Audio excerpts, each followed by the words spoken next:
Yud Aleph Nisan, Tav Shin Lamed, corresponding to 1970, a letter addressed to Bnei U'Bnei Yisrael, to the sons and daughters of Israel, Ashel B'chol Mokem U'Mokem, who are in every place, Havaya Aleim Yichyu. Shalom U'Bracha. So after greeting everybody, the Rebbe begins to say, Hachagim Shalanu, our festivals. Like everything about the Torah and her mitzvot, mechilim minyanim klolim achidim v'gam kavim yuchadim. So the Yom Tovim, the holidays, have overarching messaging, broad and inclusive concepts and theories, and it also goes into details. There's unique approaches and unique messages and unique lessons and unique ideas and ideals that's contained for every single Yom Tov. And Yom Tovim have rich content, which oftentimes is unique to a particular Yom Tov. Now, when you take a look at the observances and the mitzvahs and the ideas and ideals of a Yom Tov, you're able to zero in on what is most relevant for this particular festival. And so, the Rebbe says, Kach gam kemuvan, so too, with regard to the Yom Tov called Pesach, but even more so.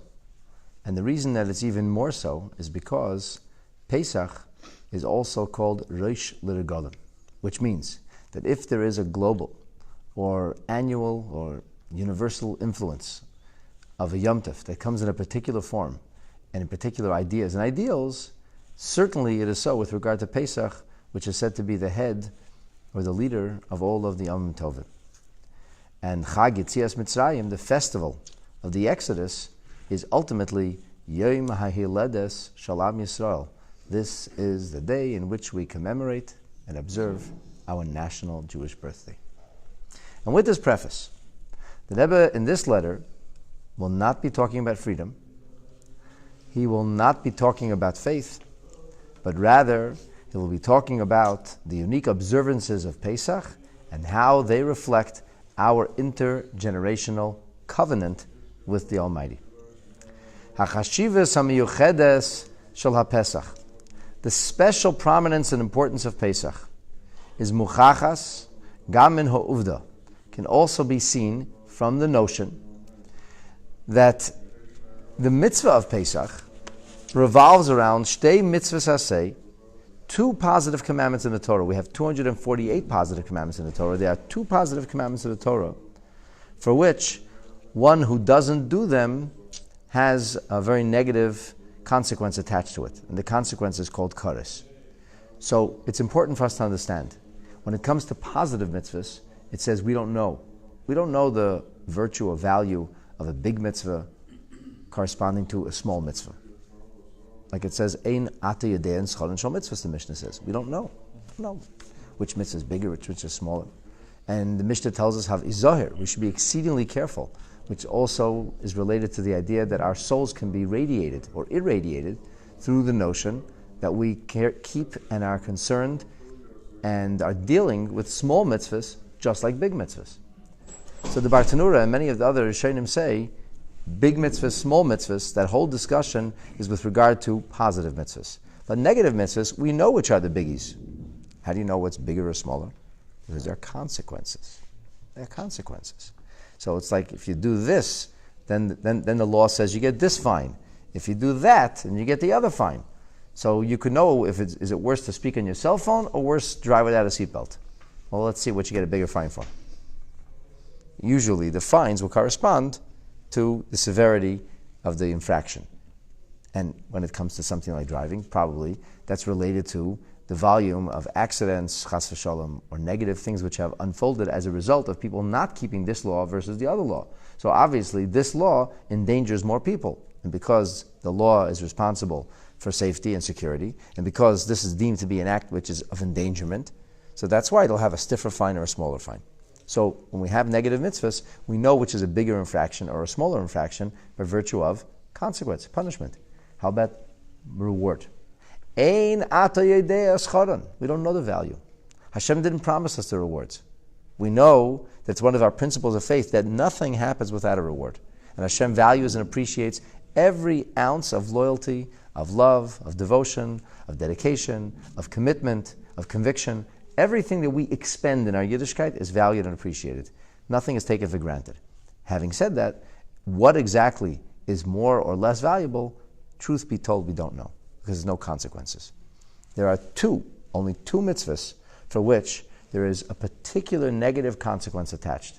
For the one who doesn't fulfill them. Not for a sin of commission. If you do X, Y, and Z, that's when you get this punishment. But for a sin of omission, if you miss this positive mitzvah, then this is the consequence.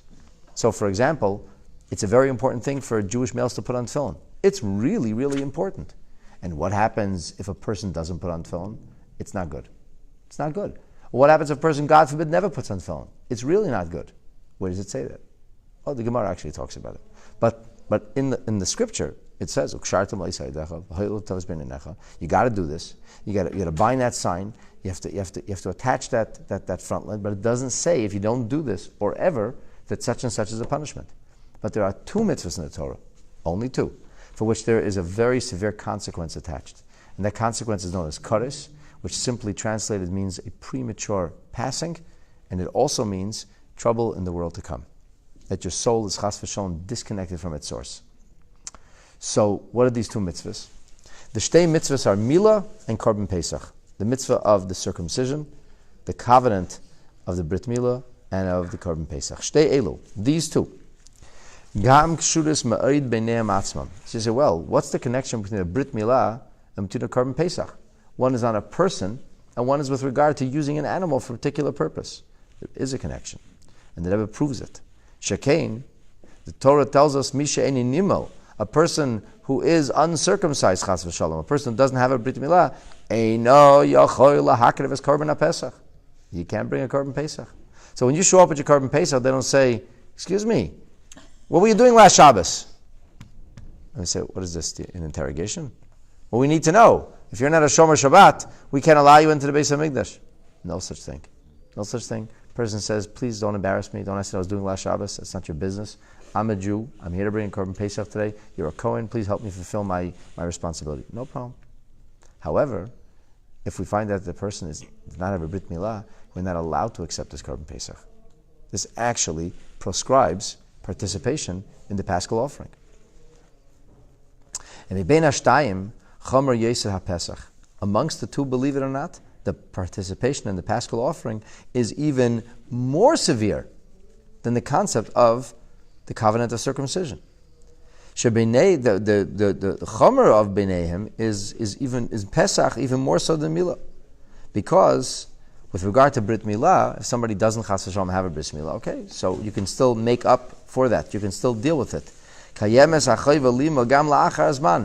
Korban Pesach came, a person was proscribed, he couldn't participate, he did a Bris Milah later. Okay, fine.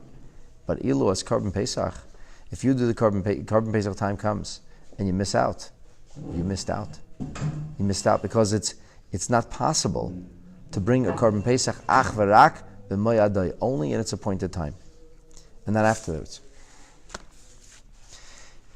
So, Bifrat Mesuyim, in another detail that Rebbe points out, Shoyne Korban Pesach legamri mikol mitzvahs. The Korban Pesach is in and of itself different than all the mitzvahs, and it's even different than all the korbanot, all the temple offerings.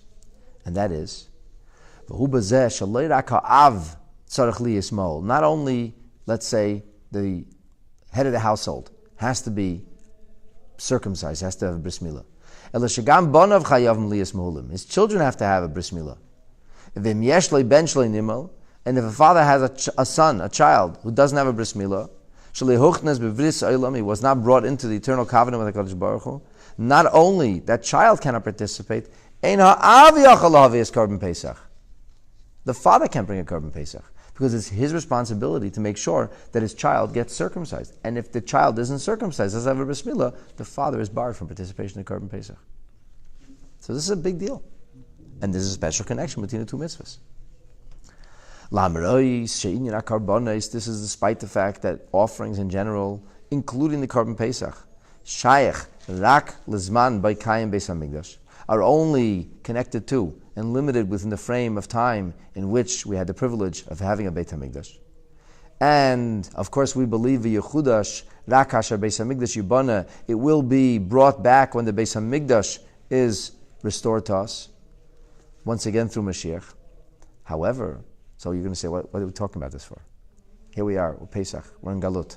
Mashiach will come, call me collect. We'll deal with it then.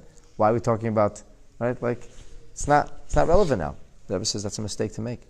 We know shekol inyane haTorah, that everything which is Torah oriented is nitzchis, is eternal. Eternal doesn't mean it was once meaningful, and it's eternal because it will again someday be meaningful. If it can only be meaningful in the past and will only someday in the distant or near future again become meaningful, it's not eternal. Eternal means always. Eternal means it was, it is, and it will forever be. So if we have something which is nitzchi, which is eternal, so then mechilim bekravam heiras behiris, there has to be contained within the bringing of these offerings illuminated lessons. And maisias, there has to be some kind of guidance b'chayim hayom yomim, in our daily life today. Not just what was, or even what will be. It has to be b'chol hazmanim. Eternity is applicable in all times. Eternity is applicable in every place. There cannot be geographic differences, and there cannot be time differences. But what if I can't bring the Korban Pesach because geographically I'm not in Yerushalayim? And you can't bring the Korban Pesach. You may even be exempt from being a Korban Pesach. But the ideas of the Korban Pesach, the ideals of the Korban Pesach are still relevant for you, even if you're in a distant land. And so it is also, if we're not living in a time where the Beis Hamikdash is here and we can bring the Paschal offering, we still nonetheless have a sacred duty to talk about this and to download its lessons and to learn to appreciate the messages that it brings us in our life. So let's talk about Korban Pesach. Chag Pesach, this whole festival called Pesach, Nikras Kach Hashem Korban Pesach. It gets its name from the offering. Passover, from the Passover offering. And that's Madgish es hachashivos hanailis shel chinuch yaldei Yisrael. This places emphasis on the great importance in the notion of education, and specifically the education of our progeny, of our children and theirs. Be'etzem, harei echad mikavi hayesod shel seder Pesach hu chinuch hayoladim. Really and truly, one of the foundational points of the Seder, in the essence of the Seder, is the concept of education, passing it on to our children. Chinucha shall call yelad, v'chinuchan shall call yeladim. The education of every individual child, and the education of all the children. Kifi shadavar mizbata, as this gets expressed in the Haggadah, that in the Haggadah the instructions written in virtually all Haggadahs say kan haben shoel. Okay, at this point, the children start asking. We don't believe the children should be seen and not heard. We tell the children, speak up now. You're supposed to say something now. And in case the child isn't that intuitive, we'll tell him what to say before. He'll rehearse his lines. And then the time comes and the child knows he's got to recite his lines now.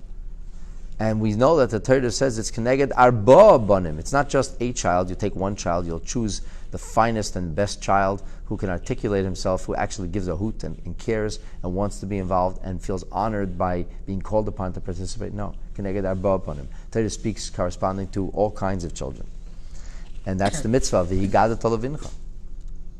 You should tell your child. So the first one is, we talk about tell your child about the Korban Pesach because he said, what is up with you? And that's the Korban Harasha. And the next, in the Torah, the next commandment comes along, V'higadata. Go ahead and tell the child. But he didn't ask yet. You know, some children won't ask. They don't know how to ask. You have to talk to those kids too. Beram, however, Inyan Korban Pesach, Madgish b'mida b'letas. The idea of the Korban Pesach, besides the Haggadah and the Seder, and the idea of Pesach is about passing on our eternal legacy and our story and our history and our connection with Hashem to generations. But besides this, it's the Korban Pesach specifically that emphasizes in a very obvious way how much of an importance Jewish education plays in our lives. And not only for the children, but rather Kimgam lahoirim, also to parents. Ima hoirim lemilu es chevasam liyiladam. If the parents did not do their duty, they didn't bring their child into the covenant, they didn't give him a bris milah. If they didn't give him a bris milah, so then in that case, if they didn't bring him, they did not bring that child into an eternal covenant with God. That this makes a difference, should be actually felt, seen, and sealed, not only in the soul, also in the bodily sense, as the expression of the Torah, V'hoisi brisi bivisarchem, my covenant will be upon your flesh. It's not just a spiritual thing. It goes down to the physical, material reality. Not only do they distance heaven for friend, as Yilodam, their own children, from that eternal covenant with HaKadosh Baruch Hu. Not only do they truncate their children from the many blessings that could and should come their way, but furthermore, we see, uniquely, parents didn't do their job. You didn't bring the child into the covenant, you don't get to participate in Korban Pesach. Sorry. But I have a bris milah, that's nice. But the children don't, and that's your responsibility. You can't participate either. That's the message of the Korban Pesach. And all the things that are linked and connected to the Korban Pesach. And especially the idea of an inner awakening and a stirring of spirit, where we say, Pesach ul Hashem. This was a Pesach for Hashem. Upasachti aleichem. That God had mercy and compassion, that He skipped over us, so to speak, even though He came with judgment. It's Rachme HaKadosh Baruch Hu aleichem. The mercies of HaKadosh Baruch Hu, the compassion of God that can and should be upon us by virtue of the Korban Pesach, of the Paschal offering, even if things aren't the way they should be in the world, it seems to us. Even if there's a lot of negativity, God will say, I pass over you in compassion. And this could be true both materially and spiritually. If your children aren't the way they should be, if you didn't discharge your responsibility towards them, then this privilege will pass right over you. When the Jewish people were in the land of Egypt, on the eve of the Exodus, Mona Korban Pesach es hamashchis. It was the Korban Pesach which served to shield them from the destructive forces unleashed. It didn't allow the destruction lehikones l'bayis al-Yehudi to enter into the Hebrew homes, and that's because they were there with their korban. And so, this was all about what? Shielding and protecting the firstborns. And therefore, Kashi Yehudim b'chol makom shruyim b'golos, when we are found dispersed and distributed around the world exilically, a golos which is quite literal, it's begashmias, but perhaps equally or even more important, a golos beruchnias, my friends, a spiritual displacement and a disablement. So, some of the parents, they just leave behind the Korban Pesach. They leave behind what the Korban Pesach represents. What does the Korban Pesach represent? What does the Korban Pesach ask of us? The first thing it asks of us is Mishchu u'khu. From the 10th day of Nisan onward, the commandment came to the Jewish people, Mishchu u'khu.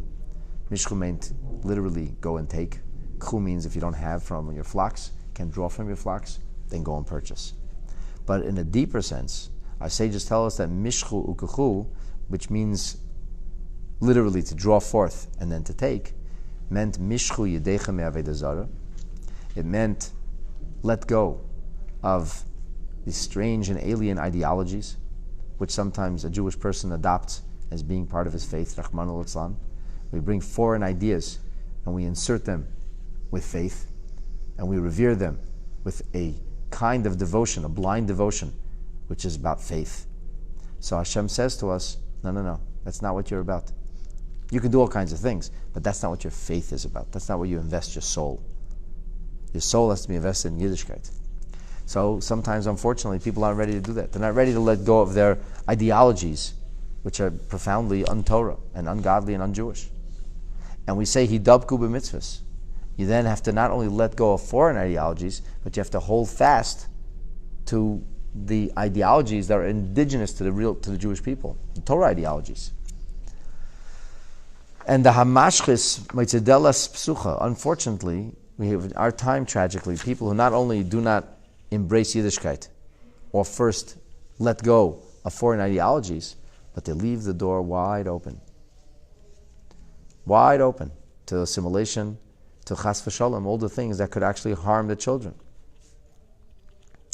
And these forces actually don't draw a distinction between firstborns or secondborns or lastborns. It makes no difference. We're talking about a plague. Literally, instead of a Passover of the Hebrew homes, we have a plague that's being allowed into the Jewish homes, which tragically has spread itself into many, many, many Jewish environs. And this is as a result of, whose fault is it? The parents play the role. The parents didn't close the door. The parents didn't shield the children. Because many of the parents, they themselves have not go of foreign ideologies. They themselves have not embraced Torah truisms. And because that's the case, and even some of those who on a personal level are trying to fulfill the Mishcha Ukchu, they have silku aval me'atzma mesa'il v'achrayes lidig shiladeim yischanchu. They have slipped out of the responsibility towards children. I do this. I don't try to tell my children what to do. They can do whatever they want. I do what I want. They do what they want. We all live our own lives. We have a generation gap. Don't try to force anybody to do anything. And they want to have no responsibility for that. To bring children into a way of Torah, to inspire children with the ways of Yiddishkeit. No interest in doing any of that. The Rebbe says, unfortunately, you don't have to look very far to find this attitude. It's right down the block. It's everywhere. This is commonplace, unfortunately. Children who are abandoned, spiritually speaking, and parents who themselves have abandoned their Yiddishkeit. Okay, this is a sobering and unfortunate reality. But the Rebbe says, Chag Pesach, and especially the day of the Korban Pesach, reminds us with tremendous emphasis that if a Yid only wants that they should experience the blessings of the Korban Pesach, the idea of Pesachti Aleichem, that you want to experience freedom from these things which inhibit and shackle and disable the neshama from functioning. You want to have what's called cheiros v'hishtachros, v'dvarim bilti ritzuyim amazikim. You want to be freed of harmful influences, whether they are pnimiyim, whether they are sometimes a part of our lives already, having eaten their way into the core of our being, or chas v'shalom, they rage right outside the home. When in the streets we have, so to speak, a plague that's literally out there. And even in educational institutions, instead of the educational institution being dedicated to promulgating Torah values, it's promulgating foreign ideologies and values and not defending the future of the Jewish people. So if only we could seize the moment of Pesach. Here it's illuminating message. It's never too late. A Yid has to simply reach for Korban Pesach and bring Korban Pesach energy into his and her life. And as long as we will do that, as long as we proverbially set the Seder table, and we make the decision that this year will be different, and that this year we will celebrate Pesach, and this year we will bring the spirit of Passover into our lives, and for our families, and for our children, and for others, so then the Rebbe says, then this will certainly accelerate the process of universal redemption and bring us the coming of Mashiach. The Meheda will be Amenu Amen.